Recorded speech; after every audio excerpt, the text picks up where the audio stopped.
Hello and welcome to another episode of the Tampa Bay Arts Passport podcast. We should work on a shorter name because that's a mouthful every time. All right, today we are talking with Hilary Frambes, who I'm super excited for. Her and I have recently collaborated on a project to create some merchandise from her art. She is a local muralist, chalk artist, arts educator. We were connected through a local friend, and I love when friends can create more friends. That's all we want in life is friends. So please enjoy this episode, and please continue to like, follow, support, subscribe, or if you hate us, let us know too, because at least that's engagement online. Yay! We are your local guide to all things arts and culture in the Tampa Bay area. All right, thank you so much. All right, hello, Hilary. How are you? I'm good. I'm great. Thank you so much for being here today. Yeah, I'm excited to be here. Excited to be Yes, here? yeah. My gosh, we were just talking about it's kind of gray and cloudy on the day we're recording. Yeah. So I'm like, I need some sunshine and Yes. light to lift me up. I'm here to bring it. Oh my gosh, I'm so thankful. We're here with Hilary Frambes, local. I'm just going to call you a local artist, chalk artist, muralist. That's Is there all things right. I'm leaving out? Not really. I mean, I'm a portrait artist as well. So, Wow. yeah. So maybe we'll just start with a little bit of who are you artistically? How do you want to introduce yourself? And then we'll just go from there. So who is Hilary? Yeah, I mean, I am an artist, and I also have my roots in art education as well. I've taught children, adults. I do a lot of chalk art and chalk art festivals, which led into murals. And I also paint lots of portraits in houses and anything that people want creative on canvas. So you want me to paint something, I can paint it. I can paint it. Yeah. So we started with chalk art? Was that kind of... No, actually, I went to college up in Columbus, Ohio, at Columbus College of Art and Design, and I became an illustration major, even though I think I probably could have been more fine arts. At the time, I thought, well, it'll be safe to pick something that I'll get a job in, and it didn't quite work out like that. I kind of kept going back to fine arts. So, I see myself as more of a fine artist. Yeah. I'm so curious because, I feel like I live in the performing art world more than the visual art world.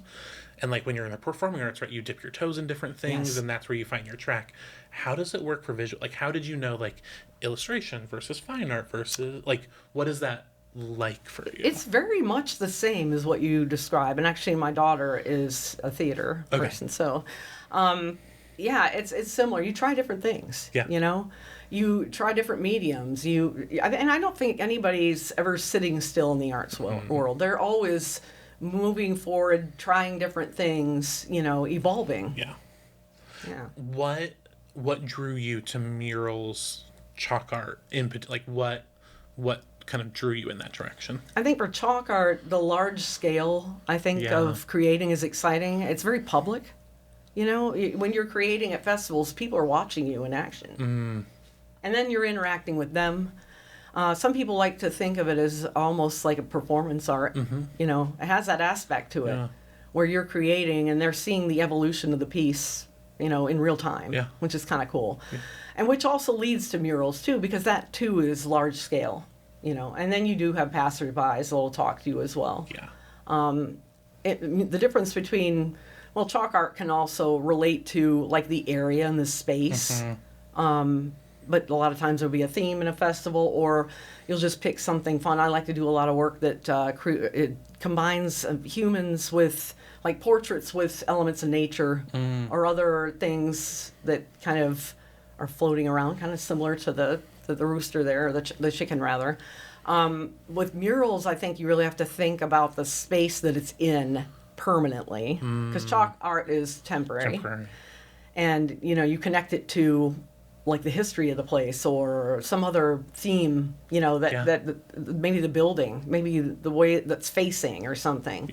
Elements of nature, all sorts of things come into play there. Has there ever been a gig or a project you're on, chalk art or mural, where you're just this is massive, this is I don't know where to approach this from, or maybe just a crazy story of the elements didn't work out in your favor? Because that's what I love about mural and chalk art, right? You are, as you said, it's not just canvas in a studio. Yeah. And I think that's the thing about both of those things. You learn something every time you do one of them. And when every time I do a chalk mural, I learn something new, or I take away something, well, that didn't work, but this works, and you evolve again. I think chalk art adds in the element of nature. Hello, if it rains, you have to plan for that. I have about probably 8 weather apps on my phone. I'm always checking the weather, and I know I have a festival coming up to plan. Wind plays a role. It's dust that you're putting down on the ground. You have to take that into effect. And then with murals, it's kind of similar. Like, the weather plays a role. The space, it can be daunting sometimes if you have something massive that you have to paint. And you have to get scaffolding or a lift or something like that, to help get you up high. And you have to take all that into it. There's a lot of planning that goes into both of these things. Yeah. You don't just show up one day and start drawing around and being like, that looks good. You know what? I have friends that do that. And really? It amazes me. No, I'm a planner. I always know what I'm going to do. I have it all mapped out, and then so that I can hit the ground running and get it done in that, whatever, allotted time, whether it's a 1 or 2 day festival. But yeah, I have friends that'll show up and create these amazing, dragons and stuff, like right on site. Yeah. I'm like, wow. You're like, where did you that just come pulled from? that out of your brain. Right. Which, I probably could do something like that, but I like being able to know what I'm doing. It's comforting to me to plan. Sure. So.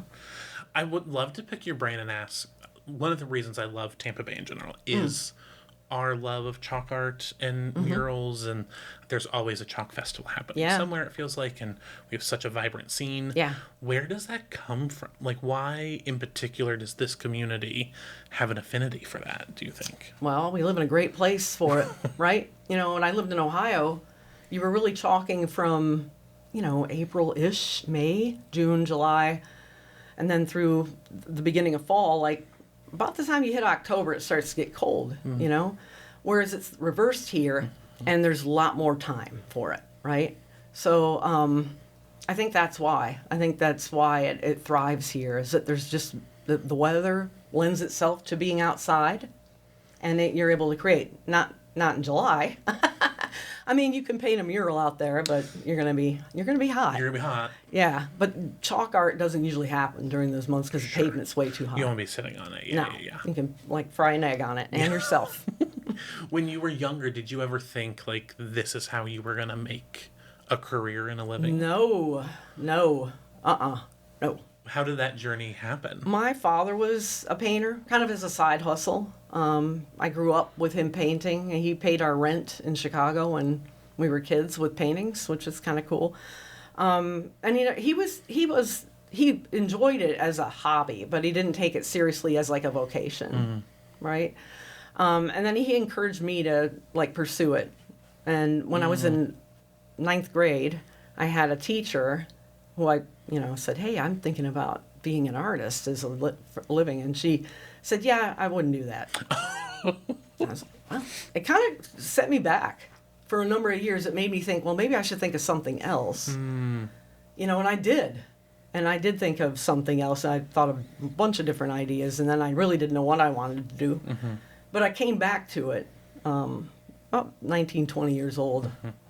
Somebody asked me to paint something, a little mural, and it went well. And that's when I kind of found my way back to art and thought, well, I'm going to go back to school and finish my degree. Okay. Yeah. Wow. It frustrates me so much when I hear people say no, don't be an artist, right? Because it's where you were supposed to go. Yeah. And it just sidetracked delayed me. that process. That one person's comment, their opinion mattered to me. And I don't think they realized the gravity of their words. At the time they were maybe they were having a bad day. I don't know who tells a kid that. Even if the kid isn't great, you encourage anyway, right? Who does that? It's just bizarre to me. But yeah, it set me back. It did, because those words haunt you. Yeah. And you're somebody who internalizes words like that, then sure. Well, especially at that age, right? Because any adult, 14 years old, right. These are people that, in your mind, have their life together. They know what they're doing, and so you're going to take that as really sound advice and wisdom. Yeah. So you went back to college, got your degree. I always like to ask full-time working artists, what was that transition like from college to I now make a living as an artist, Yeah. right? Because I think everyone goes on a different journey for that. It was not a straight line. Okay. Yeah, I mean, right as I got out of college, it was right when digital marketing was becoming a thing, and PageMaker was a thing, and excuse me, I found my way to a place called Metro Media Marketing, which made these like coupon paper mint books or whatever, like that used to cut out the coupons and kind of like value packs or whatever. And I designed those for a while. And then my parents had a business that they needed help with. So I ended up helping them for a few years. And then I had kids. And when I had my firstborn, he was a lot. Took a lot of my time. I didn't realize that I couldn't I thought I was going to be able to work from home. The baby would sleep and everything would be fine, but it wasn't like that. So I ended up kind of not working for, full time for about 5 years, or 6. And then I started subbing in the schools after that. Okay. And doing our after school art programs and so forth. So. Is that where the arts education piece came in? Yeah. Yeah. Do you still do arts education? You know what? I haven't lately. I have not. I've been so busy with freelance work actually that I haven't been able to get back into that, So no, I haven't. Yeah. I mean, I still enjoy it, and I think that I will eventually do something along that line, but that opportunity hasn't come up. Yeah. So we're really busy with projects at the moment. Are there any recent projects that you've really loved that you want to talk about? I just recently, over the summer, I completed a project in Estero for their amphitheater. It's an outdoor mural there. Yeah. And it was already kind of pre-designed in an Art Deco style. When you work with government, sometimes there's a lot of hoops to jump through, design, like approvals and all that. So I have connections with the Fort Myers Murals Society, and they're wonderful. And they had this project come open, and I took a stab at it, and it went really well. It was like a limited palette and everything, and just that I got to talk to a lot of the people who were like walking by, and even the people that work at the rec center. So it's like an outdoor amphitheater that abuts the rec center. Yeah. And it's kind of like a local piece. So it has some like the local flora and fauna from Estero in it. Yeah. How, like, as a muralist, right, with like theater, you audition for a role, you find auditions. How do you find gigs and contracts as a chalk artist and a muralist? Yeah. So. A lot of times there'll be calls online. I have to take a drink of water. Yeah. Whenever totally. I talk, I always get. We've been like talking for close to 15 minutes now, so you're all good. Thank you. I'll just ask the question again, and you can dive into it. Okay, so with like theater, we audition for roles, and you look for open calls. As a chalk artist and a muralist, how do you find contracts? A lot of it's online. Sometimes people will just randomly contact me through my Instagram page. That's a great marketing tool. That's how I'll hear from a lot of things. I do have a website that people will contact me through. As far as you finding them yourself, local arts organizations, they post calls. Sometimes organizations like Chalk Art Nation, which I'm a member of, they'll have a list of events, and there's kind of like a season for that. Like in November, the Bartow one's coming up, and then in the spring, there's Safety Harbor, and everybody, we all do those chalk art festivals and stuff. So, a lot of most of it's online now. Okay. So, yeah. And we worked on this project together because we were connected through our mutual friend, Laura Thomas, who I just love Laura. Yes. So much. Can't say enough about Laura. I know. We could have a whole love podcast you, Laura. just praising Laura. Yeah. That's a Laura fan hour. I met her when we were working at American Stage, and she did a bunch of amazing chalk artists, and you met her just chalking, right? What is it, like, I think that's so cool that you just met someone literally sitting next to them, doing chalk. Yeah. Is that a common thing that happens? Yes, absolutely. It is. It is a common thing that happens. We have a good network, and we're all friends. We're all supportive of one another. It's a good group. Yeah. Yeah. And is it like you're just like out in the sun working? So like, why Yeah. not just be friendly? And We're insane people chalking out in the sun with other insane people, and we all just kind of connect that way. Yeah, it's awesome. I love it. But so we worked on this. This is part of our new Arts Passport Yeah. artist merchandise where we've worked with you. I kind of just said like, Yeah. create something you want to create that people might like. And this is what we came up with. Yes. So walk me through the process. Like, where did this rooster chicken come from? Yeah. So I wanted something that identified with Tampa. You know, like what's iconic? I mean, of course we think of like the sports teams and, you know, the flora and fauna and stuff. And I'm like, you know, it'd be kind of fun is to have this like giant chicken with all the Tampa things on him. Like it's like kind of surreal and stuck to him, and he's part of it. Almost like a, you know, a collage. And so that's kind of like I started with this chicken, and then I added all the little things around it. So then it made one piece. For those listening and can't see, this is truly like a giant chicken that It has is. the Skyway, the Tampa Theater sign, the skyline on it, flamingo, a Gasparilla pirate ship, and dolphins jumping out. We even have Phoebe. Oh my gosh, and even Phoebe. When you were like thinking these are the parts of Tampa to represent, were you just thinking of iconic things, or are anything in particular that stands out to you that you really were like, I have to get this in there? Yeah, I mean, definitely the spires. You know, like I definitely think the iconic things were important to me. Yeah. You know, but I also think it's an art piece, and the public art was also important to me as well. Do you know what I mean? Yeah. And public art is important to me. So I wanted that to be in it, and I felt like, you know, having Phoebe in there is just a fun little added thing, you know, with that.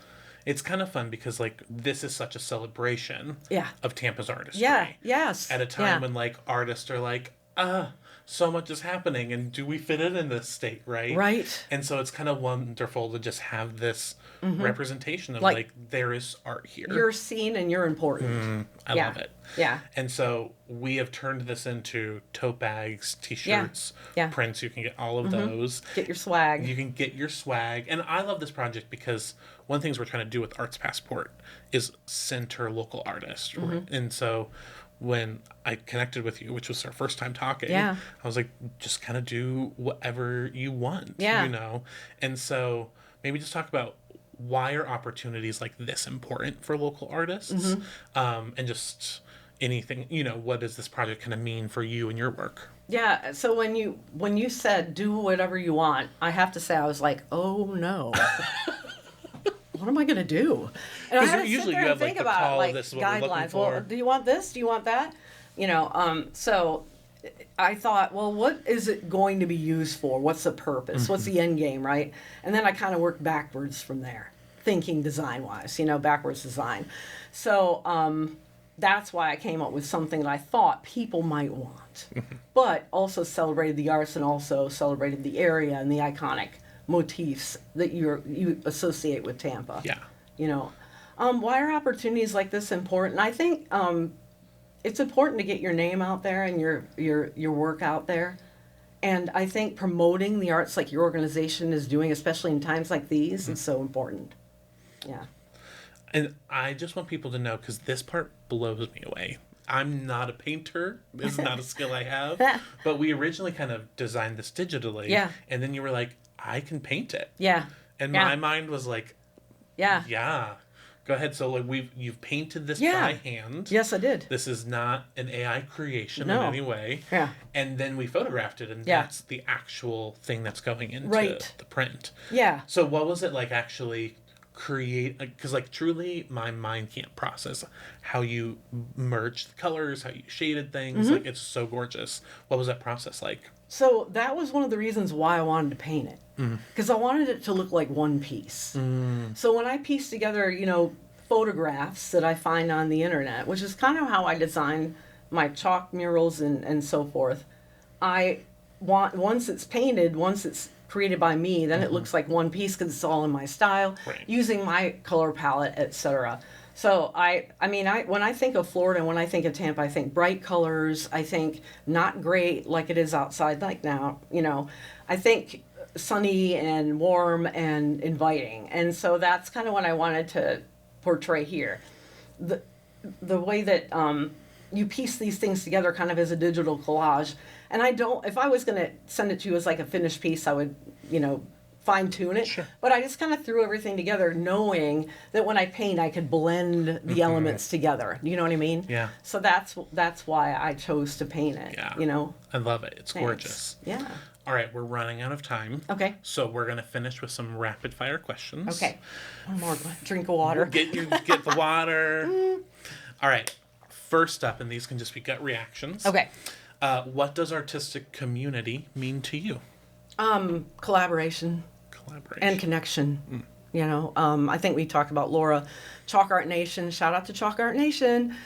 Has been wonderful. All these events put us all together, and then people come to these events, and you'll get work out of it that way. You also are able to collaborate with other artists, talk to them about their technique, and all of them are wonderful about sharing. I am too. It's very giving. Oh, you ran out of white chalk. Here's a stick of white chalk. Stuff like that. It's wonderful. I love it. And that we're all in this together type of thing is important to me. And I think that's so needed as a reminder right now. Oh, that yeah. We're all in this together. Yeah. It's a collaborative effort. Yeah. All right, next. In one word, what is your hope for the arts in Tampa Bay? Resilience. For multiple. One thing I know, people in our area are resilient. Artists are. Look at what happened basically a year ago yesterday, right, with the hurricane. It affected all of us. So many people's homes were devastated, and what I saw last year was very, very, gave me a warm feeling of togetherness as far as like people wanting to reach out and help artists. Like when events or things got delayed, there were fundraisers for artists that lost their homes. I saw that online too. Resilience this year to me means, especially in these political times, to just hold strong. I think artists are often viewed as kind of like the canary in the coal mine, when things are tough and the culture wars reach a fever peak, if you will. We're the ones that often get attacked first. Yeah. Hence, the erasure of the sidewalk art in Sarasota, which, just happened recently, which is hard to take, Which you had pieces in, right? I had 5. Yeah, 5 of those just ground to dust, It's just tough. So I think it's just important to stay strong, keep creating, use this as a time to maybe say something with your art too, I think resilience is important. That's such a good reminder right now in so many ways. I love that word. Okay, last one. If you could have dinner with any artist, living or past, who would it be and why? I have to think Georgia O'Keeffe comes to mind, just because, first of all, she was a strong female artist, and her work evolved with time. And I love the way that she looked at the world. I love the artistic choices that she made. I know a lot of people think of her as like, one of the top artists, and maybe, a little more like her work is printed on so many different things nowadays and appropriated. But I think her as an artist, to be able to speak to her and find out, kind of what made her tick, why she chose to look at the world the way she did, and feature those things in her work. Yeah. Her use of color, blending, all that. It's influenced me. Yeah. I love that answer. I think that would be quite a fun dinner. Oh, yeah. Yeah. Yeah. And maybe you could collaborate afterwards. That would be amazing. I'd love that. Thank you so much for coming on, for talking today. And just thank you for doing this project with us. This is welcome. Our first one. It was so meaningful. I love that Laura connected with us, and I love that we're now friends and got to collaborate on this. That's awesome. Yeah, I'm so excited for this. I was thankful for the opportunity, and I'm just happy to be here. Well, I'm happy to be here with you. All right, thank you so much. Thank you. Thank you so much for listening to this episode of, as our producer calls it, TBAB. I've been diagnosed with TBAB. Please get your TBAB vaccine today. No, I'm just joking. This is the Tampa Bay Arts Passport podcast. Thank you so much to Hilary for coming on. Please check out her merchandise. Check out her work. Also, like, support chalk art and support murals, because that's what we should target right now in the state of Florida. So if you ever see one, please post it, tag it, give those artists credit, because as she said, that is such a community. It is a resilient community, and it's not going away anytime soon. Please continue to like, follow, support TBAB. We'll see you here next time with your TBAB vaccine.